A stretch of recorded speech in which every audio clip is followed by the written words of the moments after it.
Allô mes princesses, je suis très heureuse de vous retrouver dans cette quatrième partie des idées business à mettre en place si vous êtes en Côte d'Ivoire. Cette fois-ci, c'est la partie 4.2. Parce que nous avons eu la partie 4.1 la semaine passée qui parlait de la tranche d'âge des vêtements enfants à vendre afin de faire plus de bénéfices. Et j'ai dit dans cette partie 4.1 que j'allais revenir avec une autre vidéo pour vous expliquer au niveau de la qualité des vêtements, qu'est-ce qu'il faut vendre. Quand je parle de qualité, je parle de soit la friperie ou soit les prêt-à-porter. Waouh, parce que ça, c'est un autre problème que je rencontre beaucoup en coaching privé et aussi avec des clients qui viennent vers moi, des clientes lambda. Voilà, madame, je veux booster mon business. Je suis déjà vendeuse de friperie, de vêtements pour enfants et tout. Je veux booster mon business, ça ne marche pas. Donc, tout ça, je vais répondre à cette problématique aujourd'hui dans cette vidéo afin de t'aider à bien te positionner déjà que tu as la tranche d'âge gagnante et avoir plus de bénéfices dans ton commerce afin d'acquérir la liberté financière. À tout à l'heure.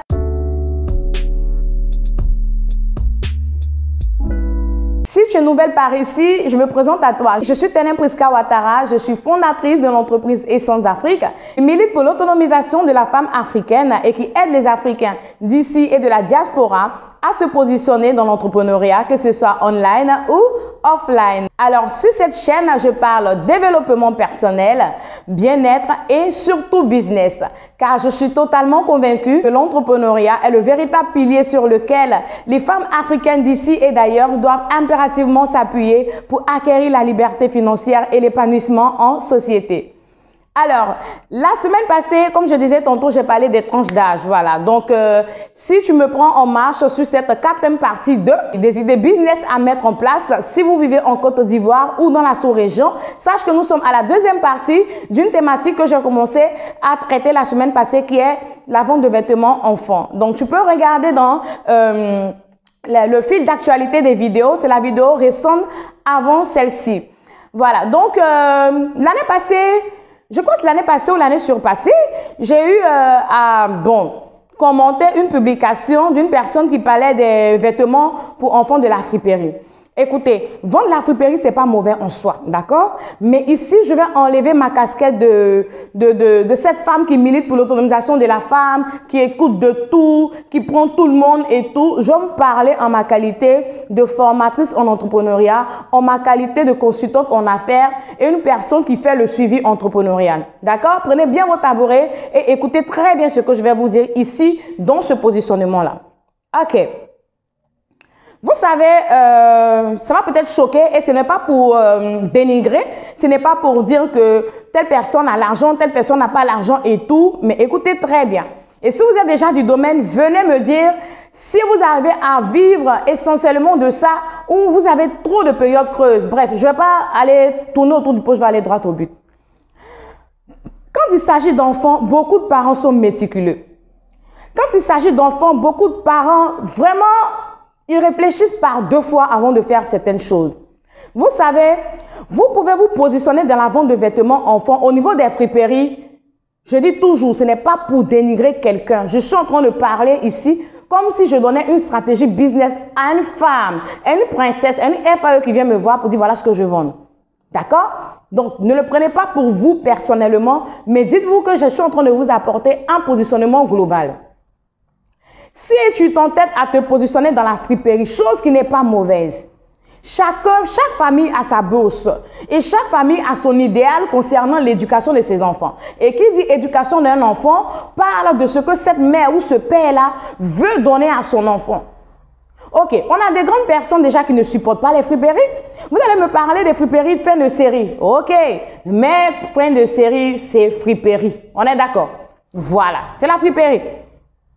C'est la friperie. Est-ce qu'on est d'accord? Voilà. Donc, tous les parents ne supportent pas cela. On a ce parent-là qui, dans l'éducation de son enfant, préfère se rendre dans une boutique, acheter des vêtements neufs avec étiquette pour son enfant, même s'il est payé à 100 000 francs par mois. Je le dis en tant que parent, je le dis parce qu'on connaît les sacrifices des parents pour leurs enfants à travers le monde, n'est-ce pas? Voilà. Donc, vous avez ce parent-là. Et généralement, ce genre de parent-là, comme je le dis, ça peut être le parent qui a 100 000 francs par mois. OK. Mais généralement, ce sont ces parents-là qui ont travaillé dur dans leur vie, qui ont un certain niveau social. Donc, voilà, il n'y a pas de raison qu'ils partent habiller leurs enfants dans la friperie. Parce que les enfants, c'est délicat, je vous dis toujours. Et même au niveau des grandes personnes, il y a des personnes qui n'aiment pas s'habiller dans la friperie. Moi, je dis, j'achète habits dans la friperie souvent. Je le dis, je ne le cache pas. Mais en toute chose, on parle d'études de marché. En tout business, on parle d'études de marché. Qui tu veux servir? Ce n'est pas parce que nous tous, on a eu à acheter dans la fripe un jour ou qu'on continue parfois, qu'au niveau des enfants, tous les parents le font. Ça va vous choquer, ça peut plaire à certaines personnes, mais je viens parler aux personnes qui ont des oreilles pour entendre. Tu veux servir par exemple, c'est vrai que tu vends en ligne. Tu veux que les gens de Cocody s'intéressent à ton business, à tes habits, les habits de tes enfants. Ok, il n'y a pas de souci. Il y a quelqu'un qui a me dit en bas que oui, qui dit Cocody, est-ce que tout le monde a l'argent? Bon, en toute chose, on parle d'un pourcentage. À Cocody, c'est 80% un quartier UP. Donc tous ceux qui sont à Cocody ont les moyens de leur politique de prime abord. Même si d'autres, comme vous aimez le dire, ne mangent pas à midi, ils payent le loyer qu'ils payent. On vous mettrait à leur place, vous n'allez pas le payer. D'accord? Donc quelque part, ils en ont les moyens de leur politique. Donc, celui-là, ce parent qui est là, il sera 10 sur 12 vont refuser d'acheter la friperie pour porter à leurs enfants. C'est une question de comportement, une question d'idéologie, c'est une question de comment on parle du comportement du client. Donc, ne te plains pas. Si tu vises les clients de Cocody, tu vises les clients de... À Cocody, il y a des sous-quartiers, donc Rivera Trian, Rivera ceci et tout. Tu vises, on va dire, je vais enlever même le quartier. Je vais essayer de parler maintenant même des classes sociales, voilà. Si tu vises une classe sociale aisée, alors ma princesse, je suis désolée de te dire que avec la vente de friperie, il y a de fortes chances à 90% que tu n'atteignes pas l'objectif que tu veux, que tu désires. Je peux me répéter, il y a de fortes chances que tu n'atteignes pas l'objectif que tu désires et tu diras que le commerce ne te sourit pas. Mais il y a une classe moyenne par contre qui se dit, bon, c'est pas toujours mauvais d'habiller les enfants avec la fripe, surtout si c'est la friperie de premier choix, ce que vous appelez fin de série. Donc eux là, avec eux, ça peut passer. Donc là encore, il va falloir revoir ton positionnement. Donc ça veut dire que si tu t'entêtes à vendre les habits friperie pour les enfants, la classe aisée, met croix dessus. C'est pas cette classe-là qui va t'enrichir dans la vente de vêtements d'enfants, de friperie enfants que tu veux vendre. Sec. D'accord? Tu prends ou tu laisses. Maintenant, si tu veux servir tout le monde, tu veux servir monsieur tout le monde, d'accord? Tu veux faire un commerce pour tout le monde, bah, il y a la classe moyenne qui te rejoint un peu et il y a la classe basse. Des personnes là, oui, pourvu que le vêtement ne soit pas déchiré, le vêtement soit propre, ok, on achète, on lave, l'enfant il porte. Hein? L'enfant il porte. Et même moi, je vais vous faire une simulation. Je n'habille pas mon fils avec la fripe. J'habille pas mon fils avec la fripe. Vous voyez? Alors que moi-même, il m'arrive parfois de voir les vêtements en friperie que j'achète.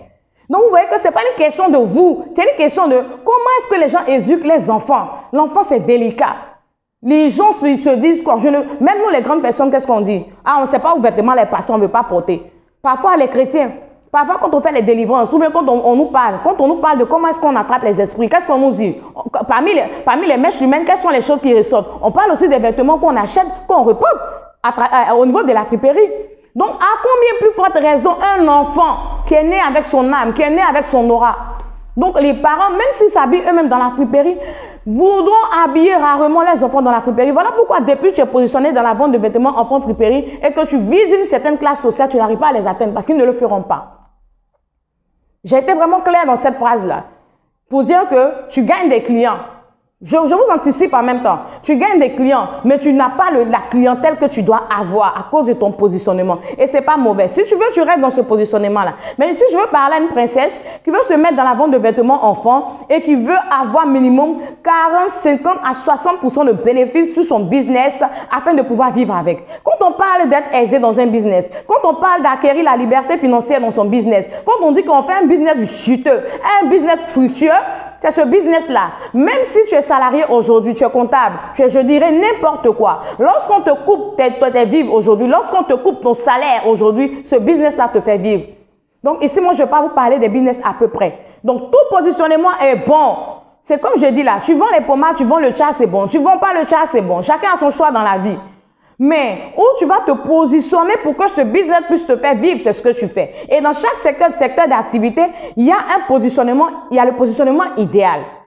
Au niveau de la vente des vêtements d'enfants, le positionnement idéal pour ces princesses-là qui sont des gagnantes, pour ces princesses-là qui sont des concurrentes, pour ces princesses-là qui, comme leur mentor que je suis, ne font rien, ne font pas les choses à peu près, veulent un salaire. Ça fait combien d'années que je vis seulement de la vente de vêtements enfants. Et bon, ça c'est rien, ça c'est des choses que je fais pour vous aider, tout le monde ne le fait pas.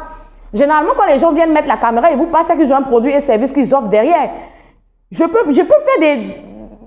La preuve en est que je ne suis vraiment pas toujours vidéo, toujours ceci, toujours allons faire ceci. Je fais les choses à mon rythme parce que de prime abord, je suis là pour donner les bonnes directivités, vous aider à être des femmes libres financièrement et épanouies en société, avec ou sans mari, avec ou sans enfants. Donc, ça fait combien d'années que je me gère avec mes propres activités de vêtements d'enfants et cosmétiques et consorts? C'est parce que je me suis bien positionnée. Au niveau de la cosmétique, les gens vont me dire, ah oui, c'est le chat qui marche plus. Non. Moi, en fait, j'ai beaucoup étudié l'attitude des riches, les gens qui ont l'argent qui se suffisent. Et puis quand le mois finit, là, ils mangent, ils donnent aux autres des minutes et puis ils se sentent bien. J'ai beaucoup étudié leur attitude. Vous pouvez servir la masse. C'est comme les gens qui sont positionnés en ligne. Il y a ceux qui font du bruit, il y a ceux qui se jouent les clowns pour avoir des abonnés, il y a ceux qui font toujours des clashs, et puis il y a ceux qui viennent, ils parlent doucement, ils font ce qu'ils ont à faire, ils s'en vont. Et moi, je suis mon positionnement, c'est à l'image de mon mentor Darcy. Il finit de faire ce qu'il a à faire, il s'en va. Donc, ça veut dire que offline, nous sommes des personnes, nous avons analysé, étudié ce que nous voulons devenir. Nous voulons être des personnes d'impact et non des personnes à public. Dans le public, il n'y a pas d'argent. Donc, tu peux te dire que tu vas te positionner pour tout le monde, pour vendre le chat, pour vendre la friperie, tout le monde va te regarder, tout le monde va acheter. C'est ça, c'est ton problème. Mais dans le positionnement d'impact, il y a bien plus que l'argent. Il y a bien plus que le bling. Il y a bien plus que, oh oui, j'aime trop ton affaire, tu es trop intelligent. Il y a bien plus que tout ce que vous pouvez voir, des paillettes là, qui sont là dehors. Il y a bien plus que ça. Donc voilà, tu prends cette vidéo d'aujourd'hui, tu la colles à la 4e vidéo partie 1 que j'ai faite sur les idées business, plus précisément sur les vêtements d'enfants, et tu verras, tu m'en donneras des nouvelles. Donc si tu es déjà dans la vente de vêtements d'enfants, que tu vends la friperie, essaie de mettre en pratique ce que je viens de te dire et tu viens me donner les résultats dans 1-2 mois, tu me diras comment est-ce que les gens s'intéressent plus à ton commerce de vêtements d'enfants par rapport à la manière dont tu faisais ce commerce lorsque tu vendais essentiellement la friperie. Et tout le monde n'a pas les mêmes moyens. Si tu penses que tu n'as pas les moyens et que tu penses que tu ne peux pas y arriver, aller à un autre niveau, reste au niveau qui te sied. Mais moi, je vois une armée de femmes qui s'élèvent à travers le monde pour conquérir les marchés, pour saisir les portes des affaires. Est-ce qu'on est d'accord? Donc voilà, pour tous ceux qui savent, je forme les personnes qui veulent travailler avec les usines chinoises à pouvoir rester dans leur pays et commander leurs articles, que ce soit les sacs à main, les chaussures, les habits d'enfants et tout ça. Je ne le fais pas pour vous. Il faut que vous-même vous mettez la main à la pâte. Et c'est ça un leader. Voilà, je ne le fais pas pour vous. Je ne vends pas de contact, non. Peut-être que ça viendra, mais j'aime toujours faire les choses bien et je préfère vous former bien pour que vous soyez autonome. Même si c'est pour faire ce que je suis en train de faire aujourd'hui. Moi, j'ai dit, d'après une amie à moi seul, je ne pourrais pas fournir toutes les commerçantes du monde en vêtements enfants. À moi seul, je ne pourrais pas habiller toutes les femmes en sac à main, en chaussures. Donc, c'est ça en fait. Il faut partager, il faut étendre pour que les gens puissent trouver leur voie, pour que les gens aussi puissent être bénis. Et quand les gens sont bénis par toi, Dieu te bénit triplement. Voilà ce que vous devez comprendre. Quand quelqu'un vient vous aider, vous donner les messages qui peuvent vous permettre d'aller à un autre niveau. D'accord? Voilà. Donc, il faut faire très attention dans le positionnement de la vente de vêtements enfants, friperie prête à porter aujourd'hui. Suite à cette vidéo, je te laisse toute la latitude de faire ton choix sur ton positionnement et surtout, ne murmure pas, ne pleure pas, n'aie pas de plainte. Tout ce que Dieu fait est bon. Le temps que ton business peut prendre à ramer, vas-y, mets-y le courage, mets-y la force. Même si tu dois t'éloigner pour un temps, faudrait pas que ce soit des temps d'abandon, mais faudrait que ce soit des temps de reconstruction. Tu vois comme l'aigle là, il y a une période où l'aigle il rentre, il se retire en fait. Qu'est-ce qui se passe?